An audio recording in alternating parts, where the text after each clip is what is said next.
The purpose of this video is to teach you how to critically consume the news, or, in blunter terms, how to avoid fake news. As an old proverb says, believe half of what you see and none of what you hear. That means that you should be skeptical of the information that you encounter in your daily life because much of it can be wrong. This applies to all dimensions of life, whether you're watching the news on TV, surfing the internet, talking to friends, family members, co-workers, or even, dare I say, in class listening to your professors. There are different ways to evaluate information. One approach looks at the authority, currency, objectivity, and verifiability of a source of information. When you encounter information, consider its authority. Ask yourself, does this person know what he or she is talking about? That is, does the author have the educational or professional qualifications that indicate competence on that subject? If you have a health problem, you'll want to consult a doctor. If your car breaks down, you should talk to a trained and experienced mechanic. You can reasonably guess from their professional qualifications that they have competence to evaluate the problem. When encountering information, you should also think about its currency. Is the information source current, that is, up to date? This can be tricky. When an information source goes out of date varies from topic to topic. A book on global warming written 20 years ago would be out of date because our knowledge of climate science has changed in 20 years. A book on the history of the American Revolution written 20 years ago would not be out of date because our knowledge of that subject has not changed much in 20 years. When encountering information, you should also consider objectivity. Does the author have a bias? If you're consuming news, especially about controversial subjects like politics, then you should assume that the answer is yes. Most people, including us, the authors of this video, have political opinions, and you should assume that those opinions influence how anyone describes or explains a political controversy. So it's even better to ask, what is the author's bias? And how does the author's bias color the content?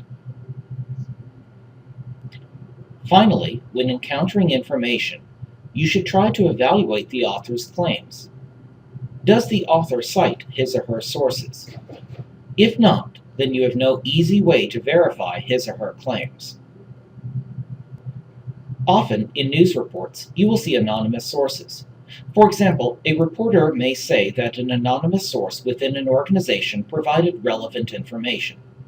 You, as the reader, have no way to verify that the anonymous source said that, has the authority to know about the topic, is free from conflict of interest on the topic, or if the anonymous source even exists.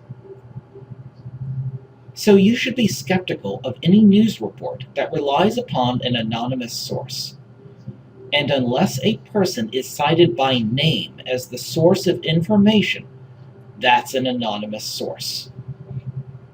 Verifiability is essential with statistics. You will often see statistics listed in news reports to support various claims by the authors.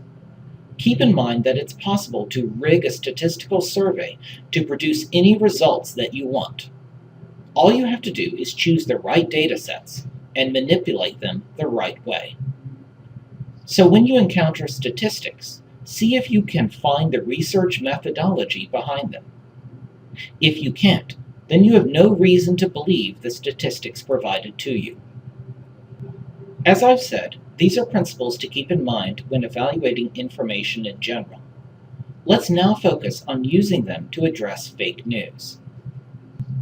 Fake news, especially with a social media hashtag, became a popular term immediately after the 2016 US presidential election. It was a massively reported topic in countless news sources. One publication, the Denver Guardian, reported shortly before Election Day that an FBI agent investigating candidate Hillary Clinton's email server was found mysteriously dead. The article implicitly pointed suspicion at the Clinton presidential campaign. There's one problem with this article. The Denver Guardian doesn't exist. Denver Guardian sounds like the name of a newspaper, right? It even mirrors the typographical style of The Guardian, a professionally operated British newspaper in publication since 1821. But the Denver Guardian was actually one man operating a website out of his home.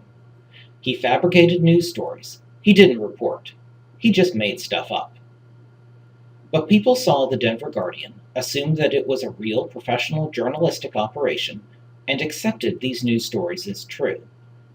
They shared the stories on Facebook and other social media tools, spreading the disinformation widely. And that's just one example of many incidents of fake news recently. Fake news, as a popular term, emerged in 2016. But fake news has existed as long as people have been dishonest and foolish. So, basically, all human history. Dipping a bit into the past reveals another infamous example of fake news. In the early 1970s, during the Vietnam War, George W. Bush served in the Texas Air National Guard. In 2004, he was running for re-election as president. There was a great desire among his opponents to depict his service in the Air National Guard as an attempt to shirk combat service in Vietnam. A man named Bill Burkett approached CBS News, claiming to have memos written by Lieutenant Colonel Jerry Killian, Bush's commanding officer in the Texas Air National Guard. These memos depicted Bush in a foul light. Bush was ineffective and negligent in his duties. CBS News ran this damning news story on its television program 60 Minutes too. There was one problem with it. The memos were forgeries. They weren't typed on an electric typewriter available at the time, but on the default settings of Microsoft Word. The story blew up in the face of CBS News, leading to the discipline of several people in the organization. But let's say that the forgery hadn't been exposed and the documents accepted as accurate.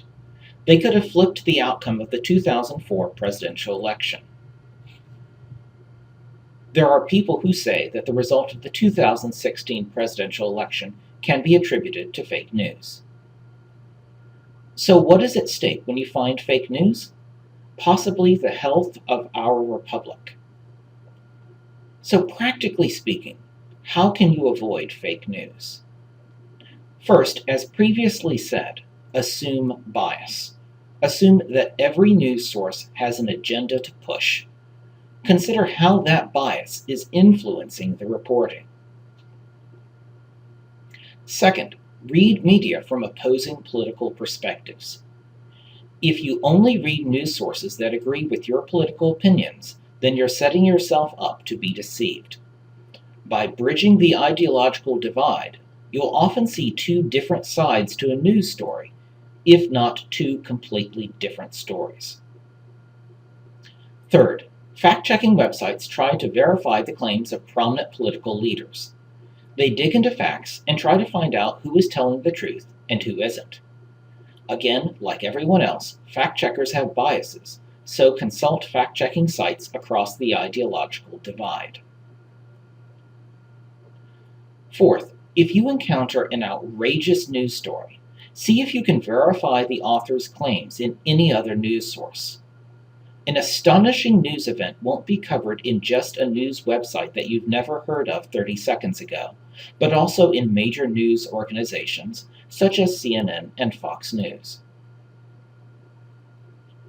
Fifth, take a close look at any article you're reading online or in print. Sometimes advertisements are disguised to look like news stories. These are sometimes called advertorials and are generally noted as advertisements somewhere on the page, in fine print. Taking this careful, deliberate approach to consuming news takes a lot of hard work. You may end up confused about what is really going on in the world, but it's better to be uncertain of the truth than convinced about something that isn't true. Be skeptical of the information that you encounter. even the information in this video. Be prepared for fake news, and you'll be a better citizen of our republic.